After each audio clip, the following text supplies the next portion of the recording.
Hi guys, welcome back to my Xvious guide. Now I'm going to review Magitek Warrior Terra. So she is a mage, so let's compare her to Kimono Fina and Soul. I must say that her magic stats is really awesome. Like you can see here, she can get 210% magic boost, and if you count her Trust Mastery word, you get innate 20% magic. That means 230%. That's pretty high, maybe the highest of all mage, and she is really flexible as a mage because like you can see, she can reach 100% through dual wield or 150% through double hand setup. And if you want to make her dual wield a weapon, then no need to worry because she also has innate dual wield. Whoa, very perfect. But the problem is, if you can take a look here, her survivability is kinda bad. She only get 20% health boost while Kimono Fina and Soul 45 and 40%, about twice better amount of boost. And her defense stats is also pretty crappy with nothing defense boost, but she has 30% physical evasion, but I guess that's not reliable. Her spirit, I can say it is good, but it is what you get for a mages, only about 30%. So be careful if you use her because her health and spirit are low. So yeah, she can die easily without some good equipment on recent trial. Okay, and she also has fire, ice, lightning resist 40%. Very nice. Okay, easier to gear, and she has 100% magic buff. It is auto cast on the first turn of the battle and it lasts forever. It is also non-dispellable, so I must say pretty good, especially if you love Seaside Nicole. Okay, you don't need to worry about the magic buff for her. And if you equip her Trust Mastery Word, which is recommended, she will have quad cast on the start of the battle, so you can deal massive amount of damage on the early part of the battle. Okay, and I think that's all you need to know about her stats. Okay, remember you need to equip sword and road to reach that maximum magic boost. Okay, so let's take a look on her abilities. So I think it is official now. The newer mage gonna use Chaos Wave Awakened. So it started with Great Mage Kefka. Okay, and yes, this Terra learned Chaos Wave Awakening moves. This is not bad move, okay, but it kinda annoying for you who have pulled older mages like Soul. But yeah, let's just see what happened in the future. I believe what Lily Darkfina gonna be Chaos Wave Awakened Chainer too. And she has three elements: fire, wind, and light, which is good. Okay, and she also able to imperil fire, wind, and light resist by 120%, but it only lasts for one turn, and you need to wait 2 turns to get that 120%. The first turn, 75%, the second turn, 100%, and finally 120% on the third turn. She is a double and triple caster on normal occasion and unlock her quad cast after you cast her LB. I don't think it is a bad idea because like you have seen before on her stats, she has nice LB fill rate passive. Okay, so you won't have any hard problem on using her limit burst. And as a support, she able to buff your party fire, ice, and lightning resist by 60%. So pretty decent. But her black magics, they are kinda useless. There are a few new magics like meltdown, but really, are you gonna use it? I think not. Okay, for abilities rotation, it is not complicated. This is what I like from her. You don't need. She has some damage modifier boost move, but they only give you 1 times damage modifier, so they are so small. which is not important, so you can simply ignore them.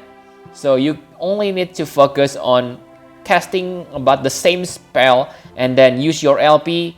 And like you can see on the abilities rotation, it is all about the same on every turns, okay?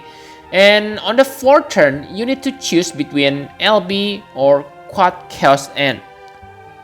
Quad Chaos End is a spell which lock behind Riot Blade, but it is only unlocked for 2 turns after being cast. So your option is only to cast your LP or Quad Chaos End. So pick, okay? With Quad Chaos End, you will deal better damage. It also imperil your enemy elemental resist, fire, wind, and light resist by 100%, so it is good. But it doesn't activate your Quad Cast. To activate your Quad Cast, you need to use your LP. And like you can see that Quad Chaos End deals more damage than your Limit Burst. So pick which one you want to use, okay? The good thing about Quad Chaos End is after you use it, then your LB will be full. Okay, so it is obvious if you cannot use your LB and you have access to Quad Chaos End, you must use that Quad Chaos End. Okay, and Riot Blade also, the problem is Riot Blade is also not upgrade, but damage yourself by 81%, and her limit burst will be upgraded when she is below 21%. So really, it's kinda annoying decision. Okay, but I leave that to you, depends on the battle situation. And remember, you have that 120% imperil just in case you want to burst the enemy. But I think that's kind of gimmick. Okay, I think I will wait until Widely Dark Fina to see whether this Chaos Wave Awaken become a trend or not. Okay, I think that's all about abilities. Now let's talk about equipment. Talking about equipment, I think she is kind of easy to gear because first you already get one weapon for her, Terra Sword. That's pretty good. And because you need to equip Road on her, the secondary weapon must be a Road. You can get Stardust Road, but the best road for her is first Nirvana because it is the only road that gives you equipment magic when through dual wielding. Okay, and through dual wield is very good build because you can easily increase your magic stats because you have 2 weapons, so that means more magic boost from item worth enhancements. But the problem for true dual wield build is the rarity of the equipment magic boost. She only has 100% equipment magic boost when dual wielding. That means you still has 100% for true dual wield magic. But true dual wield magic boost is very rare. I can only remember 2 items. The first is First Nirvana, the second is Christian STMR, Winter Child. Okay, so that's only gives you 50% true dual wield. So really for true dual wield setup, if you want to max her true dual wield boost, then you need to have expensive setup. But yeah, like you know that for true double hand, you still need expensive setup because you still need that Carlet Trust Mastery Word for 100% true double hand boost, but it is more affordable than Christian STMR. And if you take a look here, the equipment setting, you can reach about 290 to 10% magic boost, okay, if you equip Nutkin Hairpin or Facet of Balance. Nutkin Hairpin is 4-star Trust Mastery Word, so it is easily obtainable. You can easily obtain 2 of that. And you already reached 310%. That means you only need 90% more magics. And like I said, if you use true dual wield weapon, that means you can get easily about 50% magic boost from your weapon. Then yeah, basically you only need 1 magic boost ability on your ability. And for the rest of passive abilities, you can equip her with health or spirit boost, which increase her survivability greatly. Okay, remember that she doesn't have any fatal damage protection, so this is really important. Okay, now enough about equipment. My conclusion for Terra. So from what I can remember, she is the only non-FFB characters that has 4 versions. That's kind of achievement. First is you get that Magitek Terra from the launch event. Okay, if you are veteran, then you will have that unit, unless you sold it like me. Okay, I have sold it.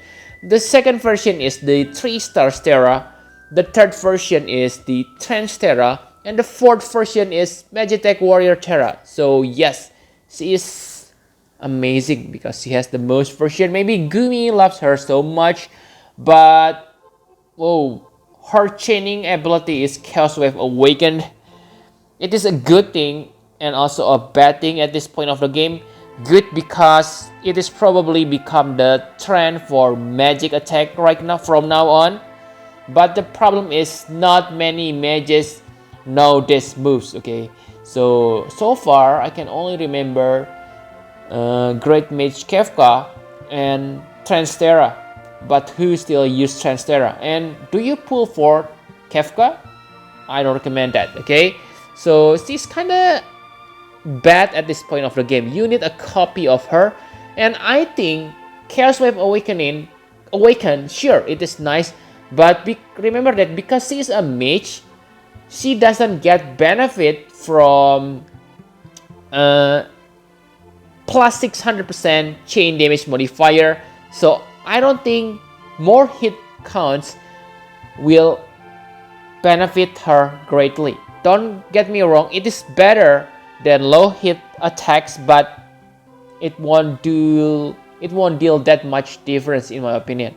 Okay, and compared to Kimono Fina and Soul, sorry to say, Kimono Fina is still better than her in terms of damage. But yes, she is not flexible, only ice and light element. And she cannot become a good partner with Magitek Terra because, oh, Chaos Wave Awaken and Chaos Wave cannot chain together. What a crap. Okay, and compared to Soul, I think they are about equal, okay, in terms of characters. So I think if you have Soul, you don't need to force yourself to get Magitek Warrior Terra. But yes, for the future, I believe Magitek Terra will be more useful because, yes, I believe it starts from Kefka. Okay, from now on, we will always get Chaos Wave Awakened, and the older mages will get upgraded version after they get their abilities awakening.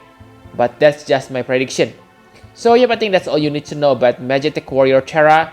Nothing special, only her damage are about the same. The only special thing is that Chaos Wave Awaken. So yep, thank you very much for watching. Please hit the like button and subscribe to my channel for more Final Fantasy Prep X Guide. Bye bye guys!